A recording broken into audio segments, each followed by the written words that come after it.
Please subscribe and don't forget to press the bell icon to get notified whenever we upload a new video. स्वागत है आपका, मैं हूं प्रशांत चरहे।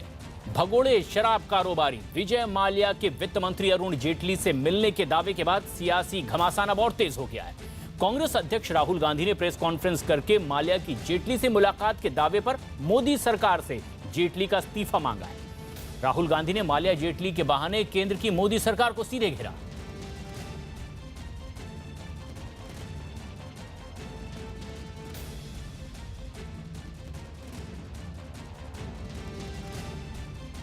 London भागने से पहले फाइनेंस मिनिस्टर से 15-20 मिनट के लिए पार्लियामेंट हाउस में बात करता है। फाइनेंस मिनिस्टर झूठ बोलते हैं, कहते हैं कि नहीं, कॉरिडोर में मुझे पकड़ा और मुझे कहा कि मैं लंदन जा रहा हूं। ठीक है, अगर आपको कॉरिडोर में भी पकड़ा और आपको कहा कि लंदन जा रहा है, तो फिर आपने सीबीआई ईडी को क्यों नहीं बताया कि ये भागने वाला है, इसको जेल में डालो। तो ये क्लियर कट कल्यूजन है, इसमें कोई ना कोई डील हुई है और फाइनेंस मिनिस्टर को सीधा बता देना चाहिए क्या हुआ है, उनको रेजिग्नेशन दे देना चाहिए। अरुण जेटली जी लंबे लंबे बयान देते हैं। अगर ये उन्होंने अपने आप किया तो ये बता दें कि हाँ मैंने अपने आप किया।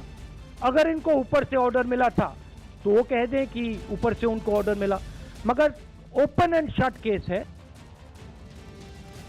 पार्लियामेंट की डिबेट भी हुई, उन्होंने जवाब भी दिया, लेकिन कहीं उन्होंने जिक्र नहीं किया कि उनकी मुलाकात विजय माल्या से हुई, चाहे छोटी हुई, लेकिन उसका जिक्र तो करना चाहिए था। लेकिन छोटी नहीं, पुख्ता विधिवत वो मुलाकात करते रहे और सेंट्रल हॉल में उसका रिकॉर्ड है। और मेरी चुनौती है, वहाँ पर सीसीटीवी कैमरा लगे हैं, वो सीसीटीवी फुटेज देख लें 1 मार्च के, तो उनसे पता लग जाएगा या तो वो राजनीति छोड़ दे या मैं राजनीति छोड़ दूंगा। ये एक बहुत गंभीर बात है। देश जिस पे विश्वास करता है। और प्रेस कॉन्फ्रेंस की राहुल गांधी ने और सीधे आरोप लगाए हैं अरुण जेटली और मोदी सरकार पर कि क्या खुद प्रधानमंत्री मोदी ने जेटली को यह आदेश दिया था। कई सवाल राहुल गांधी ने खड़े किए प्रेस कॉन्फ्रेंस में कि क्या पीएम मोदी ने अरुण जेटली को आदेश दिया था। सवाल यह कि क्या अरुण जेटली की अनुमति से विजय माल्या देश छोड़कर बाहर गए। अरुण जेटली ने सीबीआई को आखिर इसकी जानकारी क्यों नहीं दी, क्योंकि 1 मार्च 2016 को उनकी मुलाकात हुई और 2 तारीख को माल्या देश छोड़कर बाहर चला गया। अरुण जेटली ने विजय माल्या पर झूठ बोला है, यह सीधा आरोप राहुल गांधी का आज की प्रेस कॉन्फ्रेंस में। लेकिन आरोप प्रत्यारोप का सिलसिला लगातार जारी रहा तो बीजेपी प्रवक्ता संबित पात्रा ने एक प्रेस कॉन्फ्रेंस की और साफ तौर पर कांग्रेस अध्यक्ष राहुल गांधी पर बड़ा हमला इसमें बोला गया। राहुल गांधी पर फर्जी कंपनियों के जरिए कोलकाता की एक कंपनी से करोड़ों के लोन लेने और 5,000 करोड़ रुपए के गबन का आरोप लगाया गया। वहीं विजय माल्या के मुद्दे पर बीजेपी ने कांग्रेस को घेरा और आरोप लगाया कि राहुल गांधी ने विजय माल्या की कंपनी की मदद की थी। लोन लेते हैं 1 करोड़ का। राहुल गांधी जी, आपने कितना पैसा हवाला के रूट से सफेद किया है, इसका जवाब आज आप प्रेस कॉन्फ्रेंस करके दीजिए। ये काले धन को किस प्रकार हवाला ट्रांजैक्शन के माध्यम से अपनी कंपनी में ला रहा था और बेनिफिशियरीज कौन है ये आप भी जानते हैं। जिनके घर के काले धन शेल कंपनीज में इस्तेमाल होते हो, जिस पार्टी के पूर्व अध्यक्षा और वर्तमान अध्यक्ष दोनों 50,000 रुपए के बेल पे बाहर हो, 5,000 करोड़ रुपए का गबन करने के आरोप में यह कंपनी थी जिससे 1 करोड़ का लोन लिया गया था राहुल गांधी की यंग इंडिया में। यह कलकत्ता के इनकम टैक्स डिपार्टमेंट ने पता लगाया। बंधुओं, ये जो डोटेक्स मर्केंटाइल प्राइवेट लिमिटेड है, इसके जो ये एक शेल कंपनी है और इसके जो डायरेक्टर हैं उनका नाम है, जो प्रमोटर है उनका नाम है उदय शंकर महावर। 200 कंपनियों में से 194 में आती है डोटेक्स मर्केंटाइज प्राइवेट लिमिटेड, जिससे राहुल गांधी जी ने लोन लिया था 1 करोड़ का और इस 1 करोड़ में से 50 लाख रुपए खर्च करके 5,000 करोड़ रुपए गबन किए थे AJL एसोसिएटेड जर्नल लिमिटेड के। तो ये डोटेक्स है। सभी नियमों को दरकिनार करते हुए जो स्वीट डील सोनिया जी ने और मनमोहन जी ने विजय माल्या को दिया है, ये चिट्ठियां उसका बखान करती हैं। मैं एक एक करके ये चिट्ठियां आपके सामने रखूंगा कि किस प्रकार किंगफिशर एयरलाइंस और विजय माल्या के प्रति पूरा का पूरा गांधी परिवार एक आशीर्वाद की मुद्रा में था, and how the complete Gandhi family was in fact helping Vijay Mallya and the Kingfisher Airlines with a sweet deal. भगोड़े शराब कारोबारी विजय माल्या के वित्त मंत्री अरुण जेटली से मिलने के दावे के बाद सियासी घमासान अब और तेज हो गया है। माल्या ने दावा किया कि उसने देश छोड़ने से पहले वित्त मंत्री अरुण जेटली से मुलाकात की, तो अरुण जेटली ने माल्या के आरोपों को झूठ करार दिया। वहीं मामले को लेकर केंद्र की मोदी सरकार अब विपक्ष के निशाने पर है। कांग्रेस अध्यक्ष राहुल गांधी ने अरुण जेटली के इस्तीफे की मांग करते हुए प्रधानमंत्री से इस पूरे मामले की जांच करने के लिए भी कहा है। हालांकि जेटली ने इन आरोपों को बेबुनियाद बताया, लेकिन इसके बाद बीजेपी सांसद सुब्रमण्यम स्वामी ने भी माल्या को देश से जाने के मामले में जांच की मांग की। I happened to meet Mr. Jetley in Parliament and I told him that I was leaving for London and that I want to settle with the banks and would he please facilitate discussions. I did not have any formal meeting scheduled with him.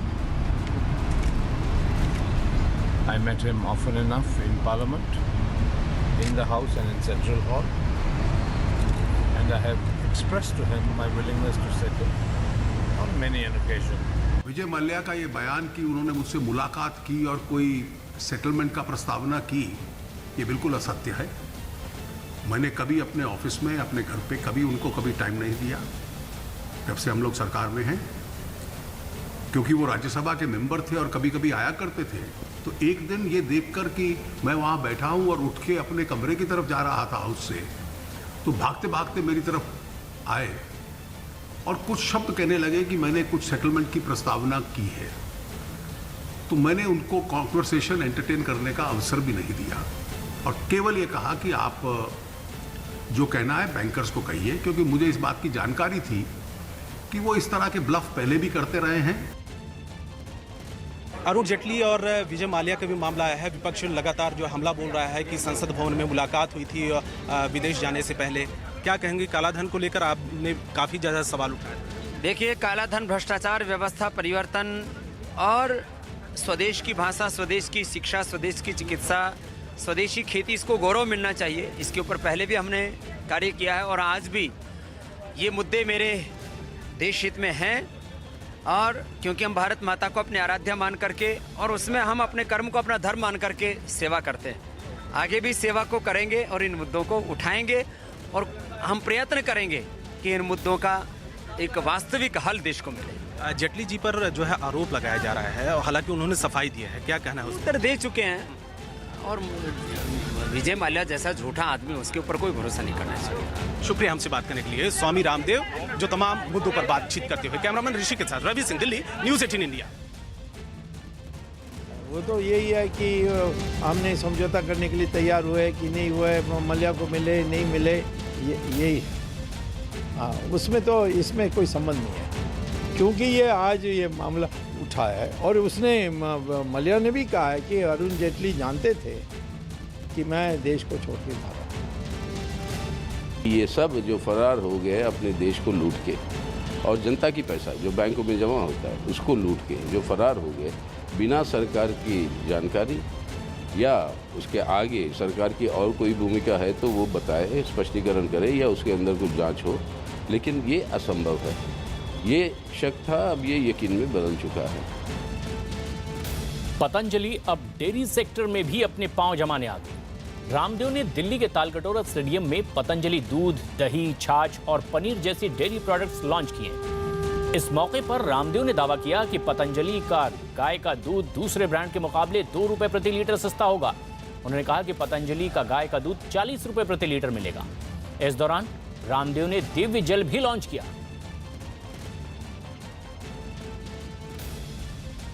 Swami ji, कितना बड़ा challenge होगा, क्योंकि तमाम जो establish कंपनियां हैं पहले से ही मार्केट में हैं, तो कितना बड़ा चैलेंज होगा पतंजलि के लिए?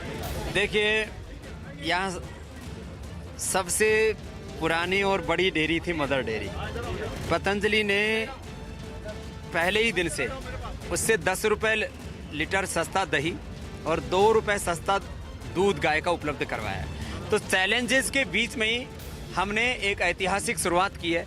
4 लाख लीटर दूध कल से ही मिलना शुरू हो जाएगा, करीब हमारे 56,000 जो रिटेलर्स हैं उनके माध्यम से। तो चुनौतियों के बीच हमने काम किया है हमेशा, और अभी भी इस नई चुनौती को बड़ी प्रामाणिकता के साथ हम स्वीकार करते हुए कम से कम 3 बार दूध की टेस्टिंग होगी।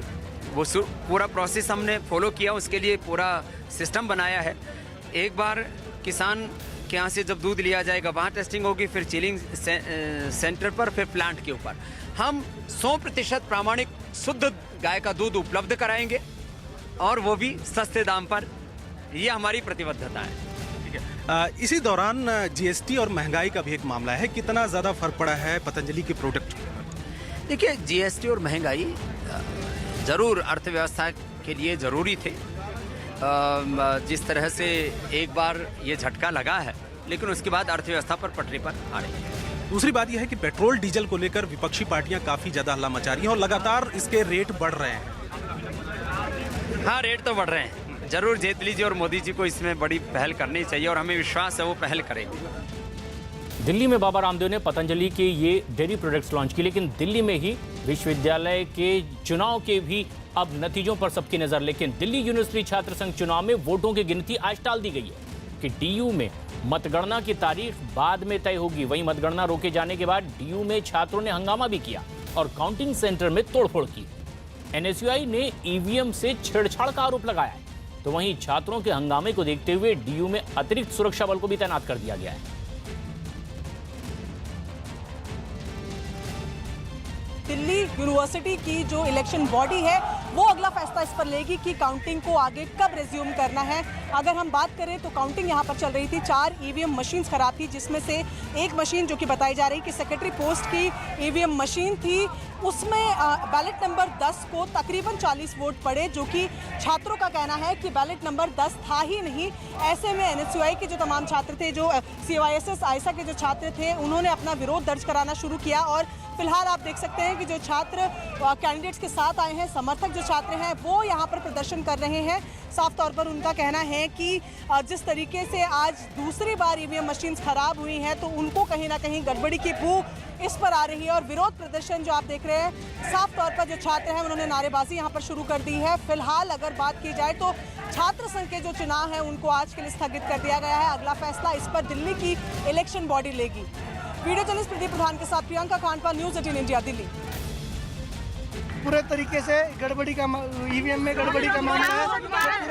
पूरे देश में जिस तरीके से ईवीएम में की गड़बड़ी के रंगे हाथों पकड़े गए हैं।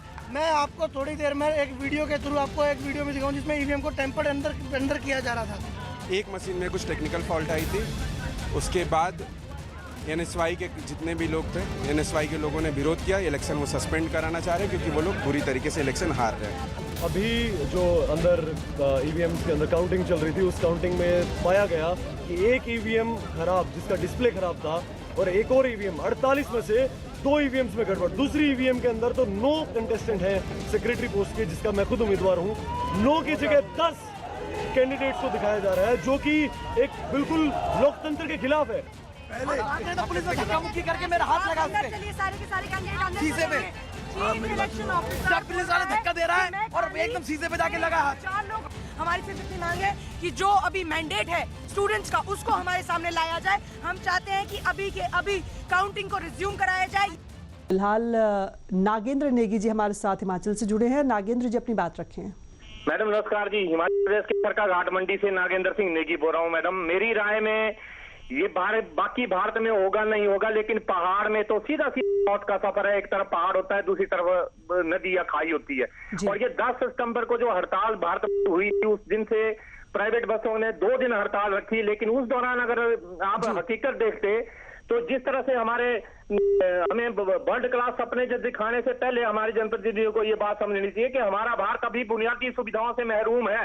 हिमाचल प्रदेश में कोई रेल सेवा नहीं है, कोई हवाई जहाज नहीं, यहाँ पर कोई सेवा नहीं है। मैडम यहाँ पर रेलवे लाइन होना बहुत ज्यादा जरूरी है। यहाँ पर पूरे हिमाचल में अंग्रेजों के बाद कोई भी रेलवे लाइन नहीं बिछाई गई।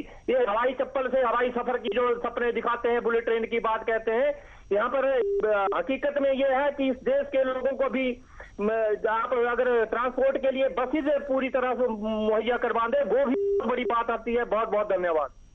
नागेंद्र जी, बेहद शुक्रिया अपनी बात हम तक पहुंचाने के लिए। वाकई लोगों में रोष नजर आता है, आक्रोश नजर आता है, गुस्सा नजर आता है कि जो बुनियादी जरूरतें होती हैं वो अगर लोगों को नहीं मिल पाती तो सुविधाओं के सपने दिखाने का क्या मतलब रहता है। और जाहिर तौर पर सुविधाओं के वो सपने ही रहेंगे जो इन तस्वीरों को देखेंगे और कहेंगे कि जो बुनियादी जरूरतें हैं वो पूरी नहीं हो पा रही हैं। अमृतसर से एक दर्शक हमारे साथ जुड़ रहे हैं, तस्वीर सिंह जी, अपनी बात रखें।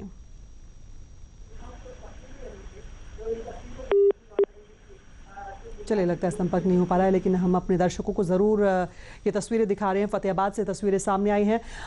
किसी बस पर या किसी भी वाहन पर इस तरीके से लटक कर सफ़र करना होता है। बसों की छतों पर सफ़र किया जाता है। आप समझ सकते हैं कितनी बार बसों की छतों पर सफ़र करने की वजह से हादसे सामने आ चुके हैं और उसका अंजाम क्या होता है ये शायद समझना ज़रा भी मुश्किल नहीं। और इन तस्वीरों को आप देखिए कि एक बड़ी खबर इस वक्त, उत्तर प्रदेश एटीएस ने हिजबुल मुजाहिदीन का एक आतंकी गिरफ्तार किया है। यूपी एटीएस ने इस आतंकी को गिरफ्तार कर लिया है और उससे पूछताछ की जा रही है। कानपुर से यह गिरफ्तारी की गई है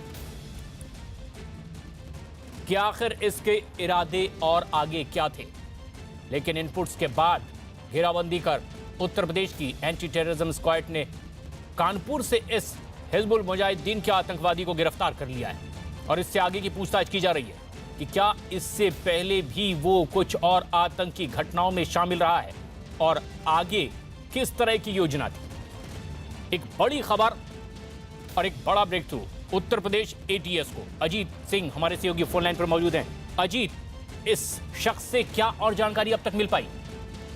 बिल्कुल प्रशांत, हिजबुल मुजाहिदीन का ये बड़ा आतंकी है कमरुज्जमा, जिसे यूपी एटीएस ने गिरफ्तार किया है कानपुर से और काफी अहम सबूत और दस्तावेज शायद उसके पास से बरामद हुए हैं, जिसको लेकर उत्तर प्रदेश के डीजीपी ओपी सिंह थोड़ी देर बाद प्रेस कॉन्फ्रेंस करेंगे और बताएंगे कि किस वजह से। और जो इनपुट मिला था वो कश्मीर से जो खबर आ रही है कि इनपुट मिला था किसी साजिश को देने की, किसी आतंकी साजिश को अंजाम देने के लिए वो उत्तर प्रदेश में डेरा जमाया हुआ था। लेकिन एटीएस को जो इनपुट था उसके आधार पर एटीएस ने उसकी घेराबंदी की और गिरफ्तारी की है। तो अभी 4 बजे के आसपास उत्तर प्रदेश के डीजीपी। बिल्कुल, शुक्रिया।